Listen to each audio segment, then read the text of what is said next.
Seguimos en Carlos Paz al Día y hoy tenemos a nuestra querida compañera Celeste. Ya viniste varias veces, Celeste. Sí, vine un par. Cuando nuestro amigo Lucas Durán no quiere venir, te manda a vos. O Celeste. se va. O se va de vacaciones. Él vive una eterna vacación. Sí, él es el Relaciones Públicas. Qué lindo. Bueno, nosotros días nos acordábamos de vos con Lucas porque hablábamos de todo lo que es, lo difícil que es el derecho familiar, ¿no? Porque Sí. el derecho es derecho cuando hablábamos de los casos estos de Lucio, hablamos de los rugbyers, ¿no? De esos temas. Y lo que decíamos bueno, que ahí el penal es como más estricto, pero cuando es familiar ya entra los sentimientos, porque estás hablando muchas veces Hay de niños, muchas ¿no? relaciones afectivas que se mezclan y por ahí el derecho es una letra dura, por si se quiere. Claro. Pero acá ya hay otras cosas. Sí, lo que se vive dentro de las casas es otro problema que por ahí excede al derecho. Claro. Y es más un tema cultural, de educación, de otro tipo de cuestiones que escapan a lo que pueden hacer realmente los tribunales. Sí, ¿no? Sí. En sí. Bueno, y hoy vamos a hablar un poco de lo que es la patria potestad en la separación. ¿Cómo es ese tema? Complejo también, ¿no? Sí, es complicado. Creo que hay una protección a la mujer que es muy importante porque es un logro que se ha obtenido gracias a la lucha de muchas mujeres que la han pasado muy mal y que aún la pasan muy mal, pero creo que no se ha articulado el sistema para que realmente sea algo justo. Bien. En pos de, es mi opinión, ¿no? Y lo que muchas veces hablamos con muchos colegas en jornadas, en cursos que hacemos, es que en pos de esa protección se ha dejado a la otra parte en una vulnerabilidad frente al sistema judicial muy importante. El padre, a mí cuando me toca representar a los papás... Cuesta mucho más, ¿no? Para decirlo claro, es remarla en dulce de leche. Exacto. Es remarla en dulce de leche. Todo lo que uno pide es cuestionado, hay que presentar, y cuando por ahí la otra parte pide algo quizás es mucho más fácil, a mí me es mucho más fácil representar a las mujeres. A la mujer que al hombre. Sí. Sí. Yo conozco casos, que tengo gente conocida, donde el papá la ha pasado muy, pero muy mal, muy mal, y donde la mamá de la criatura hasta inventaba casos y cosas, y obviamente que muchas veces ha habido tantos casos de mujeres que le han hecho tantas cosas feas, que bueno, que muchas veces la justicia cree más a la mujer que al hombre, y son inventadas. Bueno, ahora ya más o menos se le revirtió, pero costó años. Sí, la verdad comprobar que algunas cosas eran mentiras. La verdad que la ley de lo que es violencia, y que es de donde se generan la mayoría de los conflictos, si bien es cierto que es una ley solamente meramente preventiva, porque uno hace una denuncia y se toma una medida que normalmente la restricción, sacar al agresor o al supuesto agresor del ámbito de la casa, pero después no hay un seguimiento de ese caso. La ley termina ahí. Entonces, creo que ahí hay una vulneración del derecho de defensa por parte del supuesto agresor, que no se tiene en cuenta porque no hay posibilidad de hacer un descargo. Después uno tiene que iniciar todo un juicio costosísimo y de nuevo en el que la credibilidad del agresor siempre es cuestionada. Claro. Son difíciles esos casos, ¿no? Sí.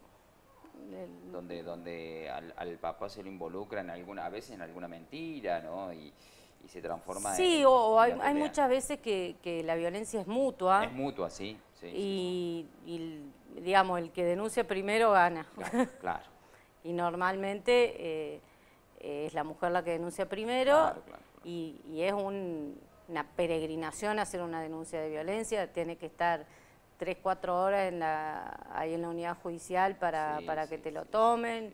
Muchas veces, yo misma a las mujeres he mandado a hacer denuncias, digo, andá a hacer denuncia cuando no hay una agresión física, que es difícil de probar, más se complica, porque creo que se ha avanzado mucho, pero las personas de los empleados judiciales no están totalmente capacitados para manejar esas situaciones. Creo que hay un déficit muy importante en lo que es la capacitación de las personas y hay poco personal. Celeste, ¿qué es la patria potestad en sí, para aquellos que no conocen? Bueno, hoy ha cambiado la terminología, no se llama más patria potestad, pero básicamente son los derechos y obligaciones que tienen los padres con respecto de los hijos. El cuidado, la manutención, la comunicación, la toma de decisiones y principalmente el que toma las decisiones cuando los padres están separados, cuando están juntos se supone que, bueno, dentro de una de la familia se dividen los roles, pero cuando están separados es el que convive con el niño. Bien. El que toma la mayoría de las decisiones y se presta bastante al abuso, porque ese padre ya se cree como dueño. Al botín de guerra. Sí, sí. Como normalmente lo llamamos, el botín de guerra. Exactamente. Qué lástima porque por el mal por el niño. Y muchas veces estos padres que quieren ver a sus hijos, muchas veces les cuesta, ¿no es cierto? Es un... Sí, yo, a ver, sin entrar en la causística, sí. Por ejemplo, tenía un papá que quería ver al niño y cada vez, para que me fijaran un régimen, con solo la manifestación de la madre de que él había sido violento hace unos años atrás, me piden una vez por mes certificado psicológico, psiquiátrico, informe, todas cuestiones que no se arrimó ninguna prueba al proceso que justifiquen que el padre tenga que hacer todo eso, pero... ¿Y cuánto lo ve? ¿Cuánto tiempo lo ve? No, bueno, ahora logramos que lo ve todos los fines de semana, o sea, fin de semana de por medio, algunos días... no, vive con la mamá. Pero ese fin de semana puede estar con él. Porque a veces tiene que haber... ¿Está el niño o una persona? Sí, bueno, pero esos son casos en los que hay algún tipo de peligro para el nene de estar solo con esa persona. Claro. O por ahí muchas veces es porque ha pasado mucho tiempo que el niño perdió contacto con ese papá.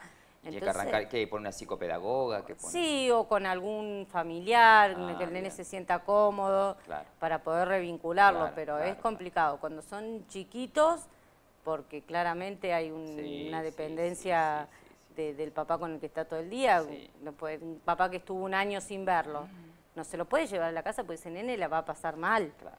Se va a sufrir, no entiende. Muchas veces yo le digo a mis clientas mujeres por ahí que le dicen, no, pero yo no quiero que vaya con el papá porque cuando va con el papá llora.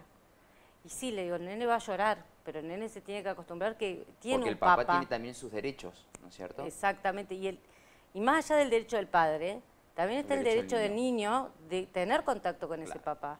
De poder aprender, de poder ver a su familia, a sus abuelos, a sus primos, o sea, tener contacto, no es solamente el papá, es toda la familia del papá. Y es todo lo que el niño necesita también para crecer. Para desarrollarse integralmente, como le gusta decirlo a la ley. Sí, tal cual. En los casos, lamentablemente hay casos que pasan años y años y años, qué difícil, no recuperas más eso. No. No se recupera más. Así como tenés papás que se la pierden por su propia voluntad. Claro, porque no quieren. Porque no quieren, porque no les interesa, y después normalmente les cae la ficha de que se han perdido cuestiones que, bueno, que como papás uno no entiende. Los primeros años de vida son maravillosos. Los primeros pasos, las primeras palabras, todas cosas que parecen. Primer día del colegio, del primer día del jardín, primer día del colegio, la primaria, esas cosas que son irrepetibles. Sí. ¿A partir de qué edad se lo escucha al niño? Y bueno, depende mucho de cuál sea el conflicto, ¿no? Por el cual se judicializa el caso. Pero normalmente a partir del que el nene ya tiene una conciencia de sí mismo, no sé si hay una edad.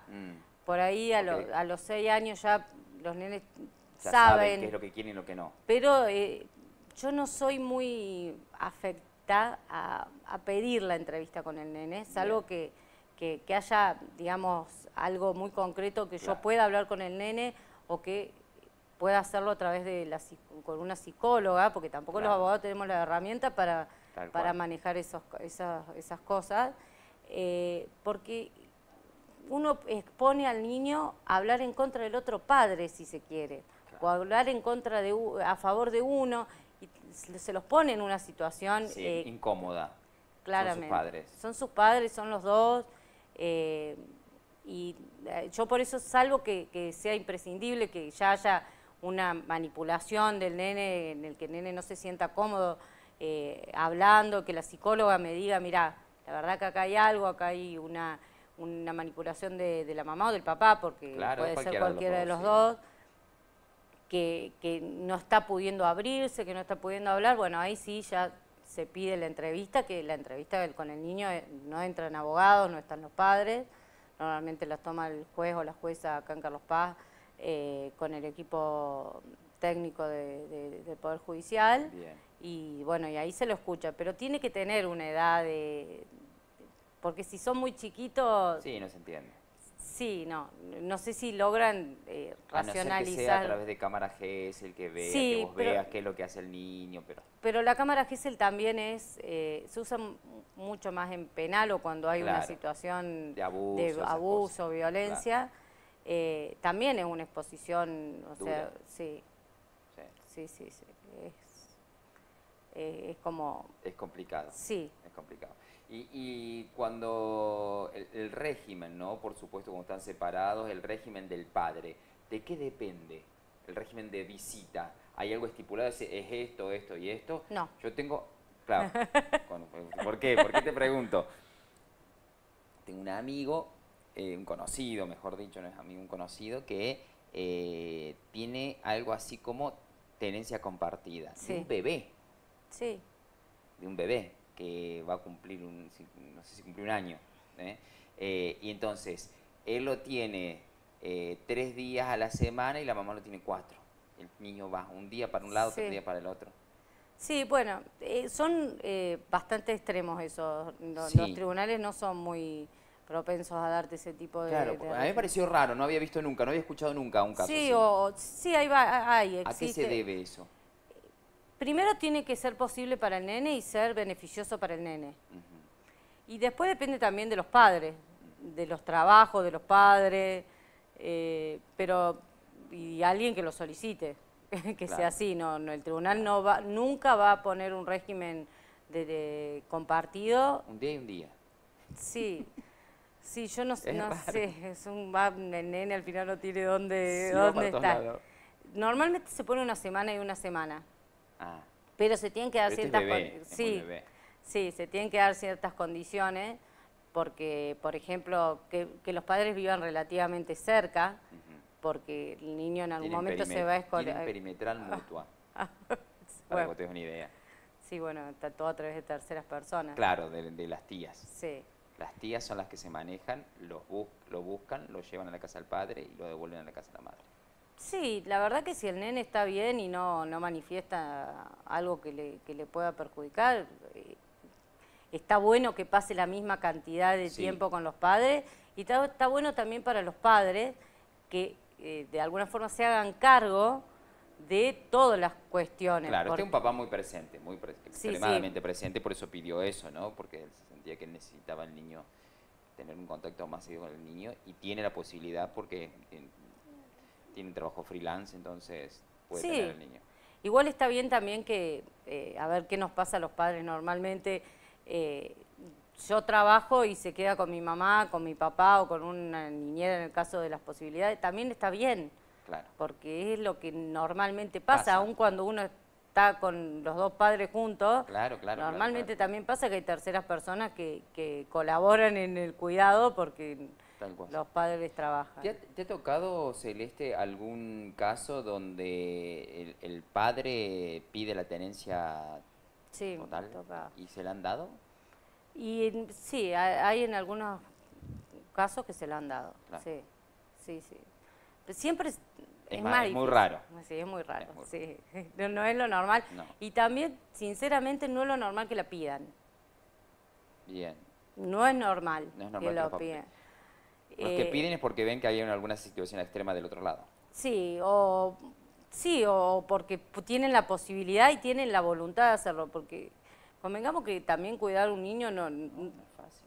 tiene una carga de tiempo y de sacrificios de cuestiones personales que están dispuestos a hacerlas, pero normalmente normalmente están con la madre, pero hay muchos casos, hoy creo que cada vez más en los que los padres están pidiendo, porque también la mujer ha salido más a trabajar, entonces el padre siente que por ahí, antes que lo cuide otra persona, y si él tiene el tiempo, me parece, y personalmente pienso que es más beneficioso que esté con el padre que quizás que esté con una niñera. O sea, y en esos casos, ¿y la madre que los ve los fines de semana? Sí, tienen el mismo régimen que tendría. Al revés. Sí, y eventualmente, porque no siempre es verdad que pase, contribuyen con los alimentos. Ah, claro, qué tema, sí. Sí, es como que es más fácil ponerle el alimento al padre que a la madre. Sí. Bien. Pero se está evolucionando un poco los tribunales también en ese aspecto, cuando hay realmente voluntad del papá que se nota. El tema es de un adolescente, ¿no es cierto?, que se quiere vivir con el padre. ¿Ahí qué haces? Ahí es mucho más fácil, porque ahí el adolescente... Pero a partir de que a los 12 años, 13 años, puede la criatura decidir dónde se va a vivir. Sí. Bien, y el juez te escucha y te dice... Sí. Bien. Sí. Cuando son adolescentes es más fácil. Claro. Porque hablan claro con el tribunal, ahí sí se escucha. Ahí sí es más a partir mejor. De los 10, 11 años. Sí. Se escucha más. Sí. Claro, la tiene más clara. Claro, saben lo que quieren, no es... También se evalúa el por qué se quiere ir, ¿no? Normalmente, ¿qué pasa en esos casos en que el nene adolescente se quiere ir a vivir con el papá? Tienen un régimen comunicacional, que es el régimen de visita viejo, hoy se llama comunicacional, que lo ve al padre el fin de semana. Y sí, la madre es la que está todos los días con el niño, la que pone los límites, la que hace la tarea, la que esto, la que lo otro, y cuando se va el fin de semana con el padre, se va a vacaciones con el padre. Claro. Plaza, jueguito, play, no sé. Cero responsabilidades. Claro, entonces se escucha el por qué el nene se quiere ir con el papá. Claro. Ahí no.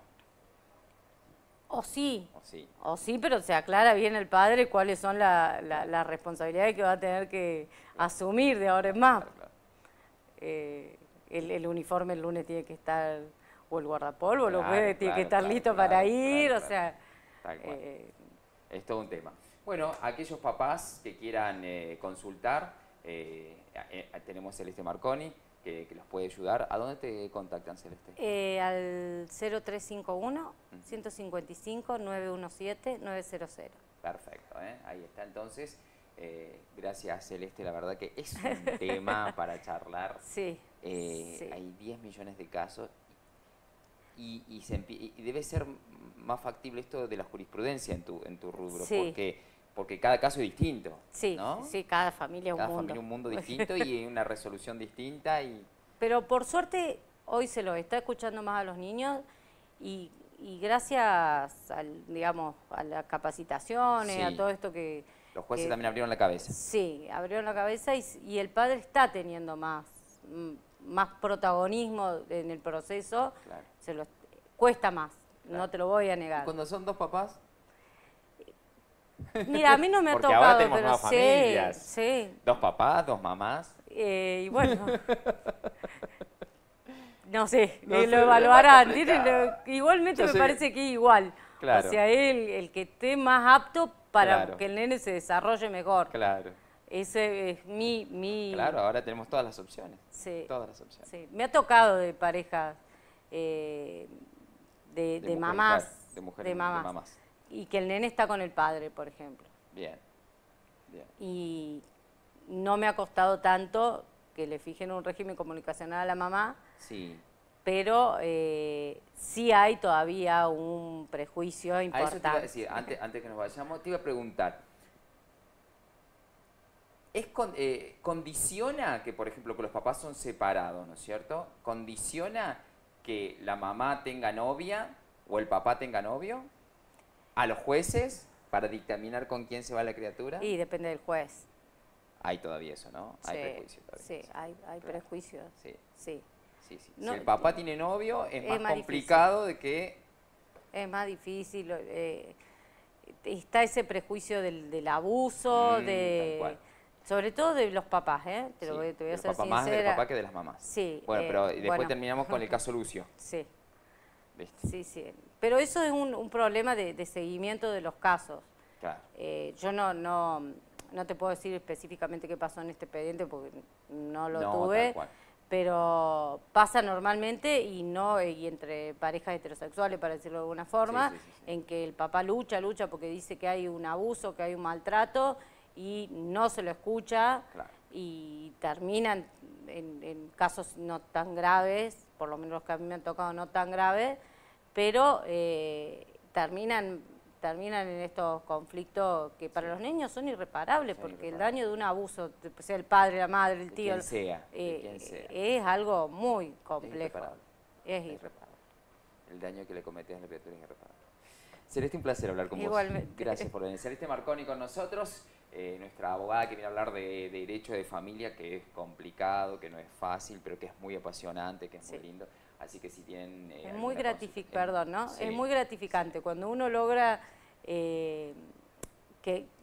restablecer... Por el bien del niño. Sí, restablecer el equilibrio entre los derechos de ambos papás y logra sacarlo de botín de guerra al nene. Que vos sabés que el mejor, que el beneficio más grande no es para el papá, sino para el niño. Para el niño, sí. Qué lindo. Sí.